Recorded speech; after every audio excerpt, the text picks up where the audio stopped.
Hi, Migs. I'm sure kung pinapanood mo to ngayon, sa makabilang parlor na ako. Mula noon, lagi ka nandyan para sa akin. Pagbawalan mo lahat ng press, pinagkakait ko na ngayon sa kanila paglamay sa nanay ko. Hanggang sa nawalan tayo ng kabarkada recently. Malamang, crying diva mode ka na ngayon pala. Ay crying divas, magluluksa para kumita. Sa burol ng di kakilala, kami ang kakrayola. We are crying divas, sa mga wake kami ang reynas. Panlaban daw sa mga malas, ang pag-iyak ng crying divas. Crying divas, crying divas, here we are, your crying divas. Crying divas, crying divas, sa lamayan kami ang bidas.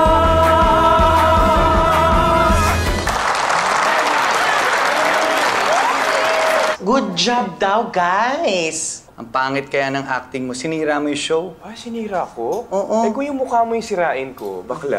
Joke lang naman. Ano ka ba? Galing-galing mo kaya. I'm so proud of you. Tell me something I don't already know. Yun lang naman, ganun kasimple. The chemo and the meds had little effect. Your cancer has metastasized. But eventually, your body will start to deteriorate. How much time, Doc? 1 to 2 years. Eventually, your body will start to deteriorate. Diyan, anak, ano na bang balita kay Ate Mary mo? Sana makauwi na siya agad bago ako. Ma, pwede ba huwag ka mag-isip ng kung ano-ano? Andito naman ako. I love you, anak. Photo by Priscilla Almasan? Sino ba kasing Priscilla na yun? Pamalay ko. Pero huwag siya magkakamaling magpakita sa akin. And Mama's condition before she died is not how she deserves to be remembered. Dapat yung reyna siya. Kasi andyan na yung mga reyna.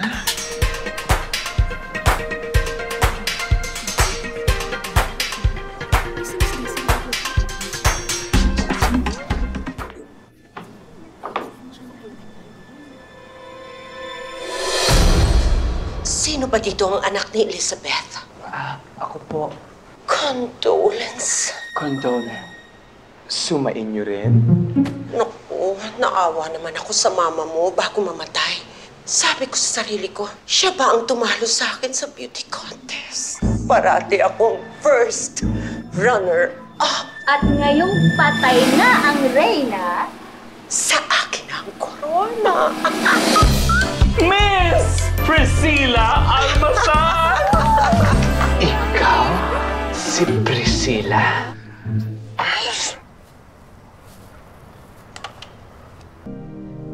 Je soupire à l'aube et soupire. Je soupire lorsque la nuit emporte les hommes vers le sommeil. Dumating yung boylet dun sa technical rehearsal. Ayun, muntik na sila mag-abot. Mark. Ay, nag-abot na nga sila. At Mark. hindi pa dumating si Direk Marlon. Diyos ko, Mark! agad yung... I have cancer. Sagittarius ako. Stage 4 na. Tangina ka naman dyan eh! Ba't kayo mo lang sa akin sinabi? Di ba best friends tayo? Uy, ba't mo sinolo yan? Ang daya mo! Get a room, guys! Get a room! Ikaw, get a wax! Bakit kasi hindi ka magpagamot abroad? O di ba andun yung kapatid mo, si Ate Mary? Alam mo naman na hindi kami close nun. Ilang taon na uso yung hashtag move on. Try mo kayang makiuso. Actually, may iba akong iniisip gawin. Sinabi ng ayoko, ayoko, ayoko, ayoko tapos. Ano ko ba duo tayo? Kahit ano except that. Fake your own death? Tapos di pa burol-burol at libing-libing ka ba? Hoy, napapaliw ka na ba? Migs, consider it na lang as your biggest acting challenge ever. Ay! May ganun talagang pagpupush talaga no acting challenge ever. Migs!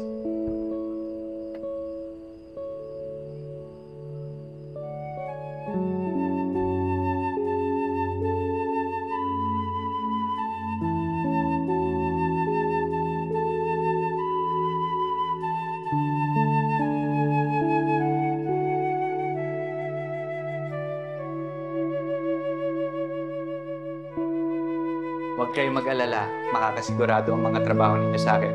Just make sure na inaalagaan ninyo ang mga kita ninyo. Dapat marunong kayo makontento. I know this will come as a shock to all of you. I am closing down this company in a couple of months. But don't worry, guys. I am in deep talks with another agency who is ready to absorb all our accounts. At syempre kasama kayo doon.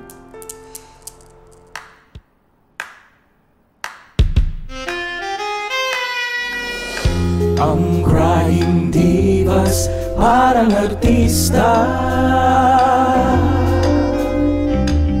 binabayaran para umiksena. Kahit in real life kami masaya, pagdating sa set dapat magdrama.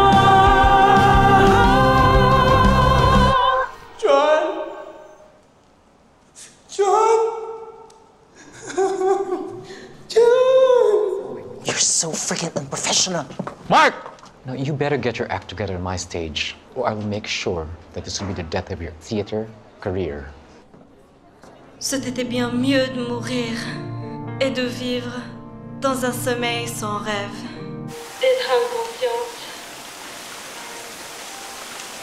Nako, kung hindi lang kita BFF, puta ka. BFF for life. And death. Okay. Ganito ang mangyayari. Mag-out of town tayo. Pupunta tayo sa isang resort. Magsiswimming. 4, 7. Magsasunbathing. Boy watching, partying, landiing. Flirting? Mamamatay ako that night sa bangungot. Papasok ka sa kwarto ko kinabukasan. Kapag nakita mo yung katawang kong patay, bigla kang sisigaw. Ang taas? Sorry. Di ba pwede medyo tama lang? Ayan. Wait, aarte kang patay? May dadat ng kambangkay doon. Pero hindi sa akin yun. Pupunta tayo sa morgue. Pipili tayo ng bangkay. Ano yan? Nabubulok tsaka. Balik mo. Ang juntot nun. Ganito mangyari. Ayokong malibing sa sementeryo. Gusto ko makremate. Pero ayaw ko itago yung abo ko sa bahay dahil ayoko naman pagdating sa kabilang buhay, mag-isa pa rin ako kahit abo na ako. So, sa columbarium. Hindi! Gusto ko isaboy ang abo ko sa dagat para dramatic. Ang pakla ng abo mo, ha? Ang main event, ang purol ko. Gusto ko siyempre merong pa-production design. Ayaw mo ng white motif. Gusto mo ng black para mas chic, mas sauce. Gusto ko ng catering. Gusto ko pati waiters. Masarap. Malaking cake. Malaking cake. Parang wedding? Ba't di mo nalang pakasalan si Kamatayan? From sunrise to sunset. May abs. Na-imagine mo rin? Oo. O bakit? Mark Karamat. Sir, Joseph De La Cruz. Nahaya na kayo. Kakaloka ka? Abay, mali ko bang mariread yung Battles ngayong gabi? Si Joseph nga pala. Salamat nga pala, Kuya Mix. Hi. Eh bakit ang dating? Parang ang tagal niyo na magkakilala. Ganun talaga kapag may spark. Josephine! Hayop siya. 6 na buwan din yun. Tapos sabay, may gano'ng maipag-break sa akin. Paano kung mag-flop ang lamin? Eh, paano nga kung magka-aberya? Sige nga. What could possibly go wrong? John! Oh my God! Sandali! Nyeta kang daing diva ka, ha? Akala ko matitigi ka ng bakla ka. Doon pa sa apartment ko. Kaya kailangan na natin i-stage ang death-defying show natin. As soon as we can. Sabi nga nila, hindi ang namatay ang tunay na nakaka-experience ng kamatayan niya, kung hindi yung mga taong namatayan. Ano ba kasing gusto mong marinig sa burol mo? Na mabuting tao ako. Deep down, I'm hoping it will make it easier for me to accept my real death later on. I will experience my own death and all its jazz. So this is really it, huh? Your fake last few days alive.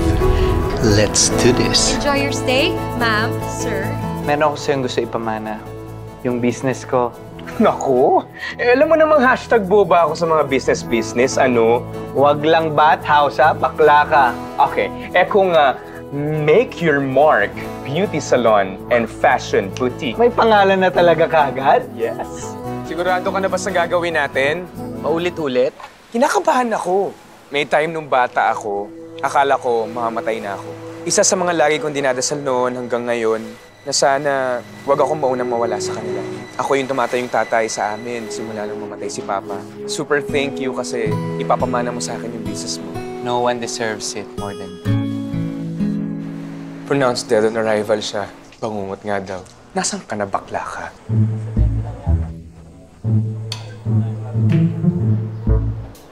Akala ko dead mo yung sarili mo lamay. Te? Sino yan? Si Yoli, kaibigan namin ni John. Galing siya ng UK, tapos kakauwi lang sa Pilipinas after a few years. Welcome sa burol ni John. Unang gabi. At sana po ay ready kayo sa inyong mga mensahe. Promise, makakarating po ang inyong lahat ng mensahe para kay John. Okay? Ako po ang manager sa mga shops po ni Kuya John. Napakabait po na boss ni Kuya John. Assistant po ako ni Ate Marta sa mga shops ni Sir John. We love you, Sir John. Ako ang HR manager. Ako ang thesis advisor. Ako po ang yaya ni John. Nag-consult tungkol sa kanyang sexuality. Bakla ba ako? Pinsan ko si Kuya John. Bata pa lang ko. Idol na idol ko na talaga yan. Gay din po ako. Oh my God! Galante to eh. Lalo na sa mga tall, dark, and handsome. Kaya marami akong bonus eh. Soulagée de ce poids et de toutes ces choses que je préfère oublier.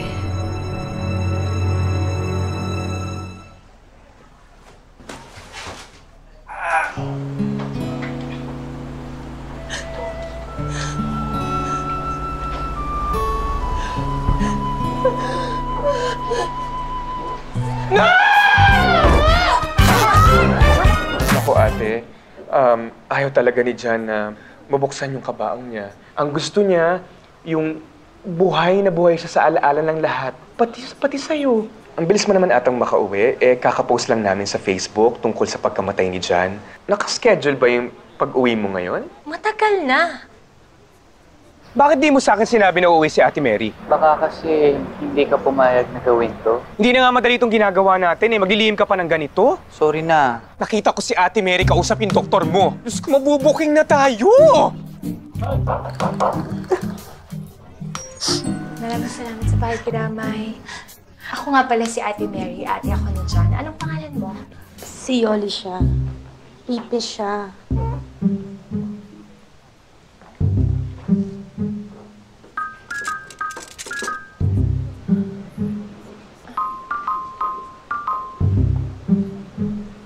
Sabi po kasi nung mama ko kung wala rin lang akong sasabihin maganda, huwag na lang daw ako magsasalita. Good friend ako ni John. Naging girlfriend niya ako. Pinag-chismisan na siya nun eh. Kasi ang alam ko talaga, nerdy lang siya eh. Yun pala, birdie ang gusto niya. Siguro ang isang bagay na hindi ko makakalimutan sa kanya yung mga words of wisdom niya na lagi may hugot. Nangangako po ako na gagawin ko ang lahat upang maiharap sa hustisya kung sino man ang gumawa nito ng pagpagslang sa kanya. Ate Mary? Ate Mary? Si John to, Ate Mary. John, gusto kitang makita. Pwede ba kita mayakap? Ate, ako rin naman gusto ko. Kaya pwede ba ipaalam ko na rin sa'yo na buksan ko yung kabaong mo para naman mayakap kita. Tsaka gusto rin kita pa-autopsy eh. Let my body rest in peace na lang. Pwede mo ba ako kantahan nung kinakanta mo sa akin dati nung bata pa tayo? Tulog na bunso, pahinga ka na. Aawitan kita, yayakapin ka. Alam ko naman galit ka pa sa akin kasi hindi ako nakauwi nung namatay si Mama. Patawarin mo si ate, ha? Huwag humihingi ako ng tawad at paulit-ulit akong hihingi ng tawad. I'm so sorry.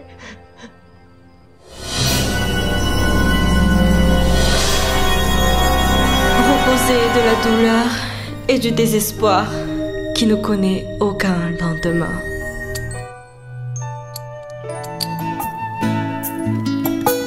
Take a chance on me. I will never let you down. Our next eulogist is very, very special sa puso ng ating pinakamamahal na si John.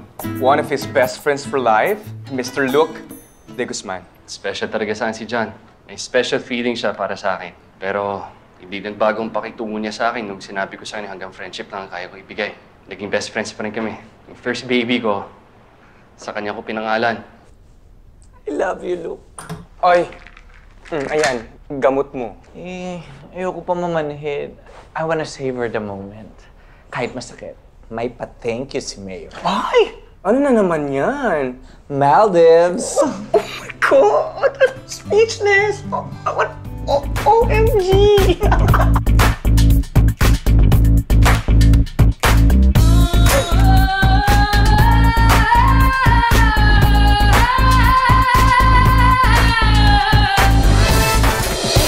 My family, na ako na lang palang natira, nakaka-overwhelm ang love ninyo for my brother or sister, as it were. I would like to take this opportunity to thank ang best friend ni John, who was there with him in the end, and who was there for him, even after the end.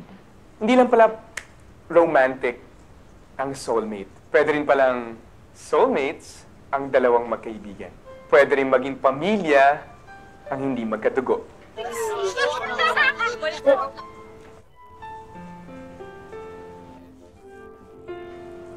Joseph, condolence ah. Dumalaw ka talaga para makiramay sa akin. Katunayan yan si John pinunta ko dito eh. Hindi ba nabanggit sa'yo ni John? Ang alin? Nakukonsensya na ako kay Mark eh. Tagal na namin hiwalay, di ba? Mali pa rin to. Naging tayo naman after 3 months namin hiwalay. Kulit mo. Hindi dapat ako nagpapadala sa kakulitan mo eh. Ito na yung huli natin pagkikita. Ganyan nga! Ganyan na ganyan yung galawang pambansang ahas eh. Kung hindi lang kasalanan sa Diyos ang pumatay, baka unahan ko na si kamatayan para tsugihin ka. I'm really sorry, Migs. Ang ina ka, Migs! Ano nagawa sa akin to? Ha? Bakit? Migs. Siya yung lumapit sa akin. Tinanggihan ko siya kasi alam ko masasaktan ka. Alam ko kung gaano siya nagpapasaya sa'yo. Kaya inggit na inggit ka. Kasi hindi matanggap ng ego mo na mas masaya ako kesa sa'yo. Ikaw na napaka-successful sa negosyo. Ikaw na may maraming kilalang importanteng tao. Kinabog ng isang sales agent at part-time actor. Kaya pinaikot mo yung ulo ni Joseph, di ba? Kunwari, hanggang friendship lang yung kayang ibigay. Nakipag-iwalay siya sa akin para maging kayo. Minahal mo ba siya? Sumagot ka, minahal mo ba siya? Hindi ka! Putang ina mo!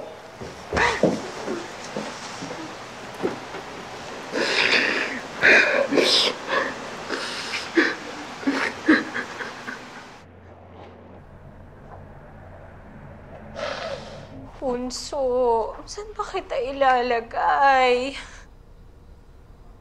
Yoli, anong ginagawa mo dito? Ate.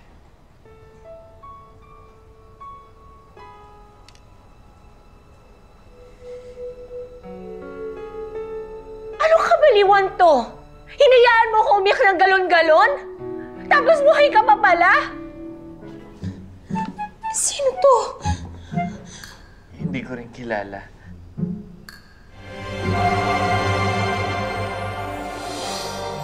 Tapos na ang lamay, nailibing na ang patay. Ayos na ang hanap buhay, happy times na naman sa aming bahay. We are crying divas sa mga wake Kami ang Reynas, malaban daw sa mga malas, ang pag-iyak ng crying diva.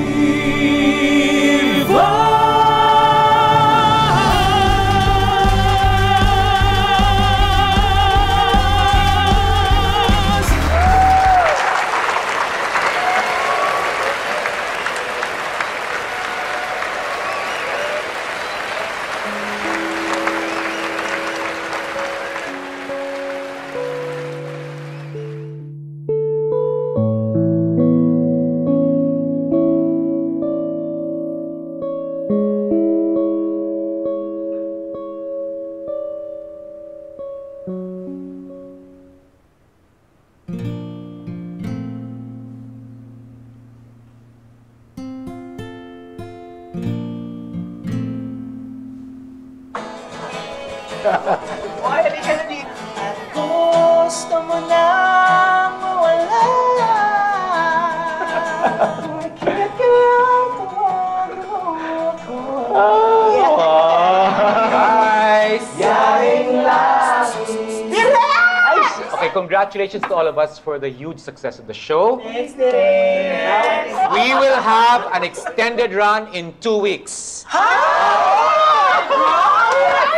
Congratulations! Thank you, guys! Cheers, cheers! Kevin!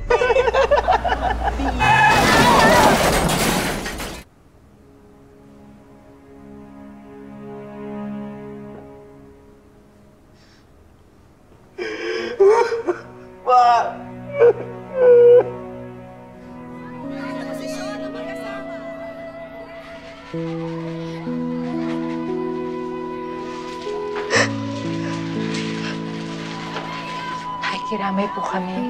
Parang kailan lang, abalang-abala siya dun sa purol ng best friend niya. Pareho sila wala na. Meron nga po palang ginawang video si John nung nabubuhay pa po siya para kay Mark. Paano yan? Hindi na ito makikita ni Mark. I'm sure kung pinapanood mo to ngayon, sa makabilang parlor na ako, this is my version of a video farewell message. Yung madalas natin pinapanood sa mga Hollywood movies. Well, eto na nga yun. So bring out your 3 hankies. Malamang crying diva mode ka na ngayon pa lang. Minsan iniisip ko, paano na kaya kung wala na ako? Sino na yung magiging yin sa yang mo? Yung magiging cold sa hot mo? Magiging light sa dark mo? Just lang, Migs. Alam mo naman na ikaw ang super light ng buhay ko. Yung pagka-OA mo, actually, that is your gift to people. It just shows na how truly you feel, how deeply you care, and how madly you love. And I'm so blessed to have that in my life, to have you in my life. Oh yes, I know how devastated you are right now, but I believe in you. Kaya mo to, ikaw pa. Matatag ka. Hindi mo lang to kakayanin. You will get through this with diva-like grace and fierceness. I know you know what I mean. And on that note, I will now take my leave.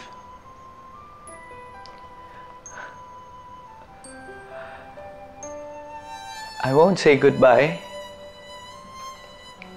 Instead, I'll say,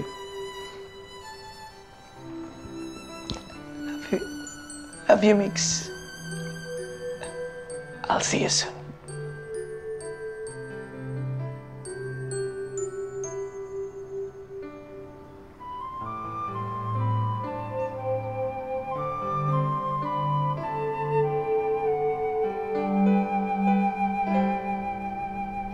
Vivre sans amour, mourir dans l'inconnu.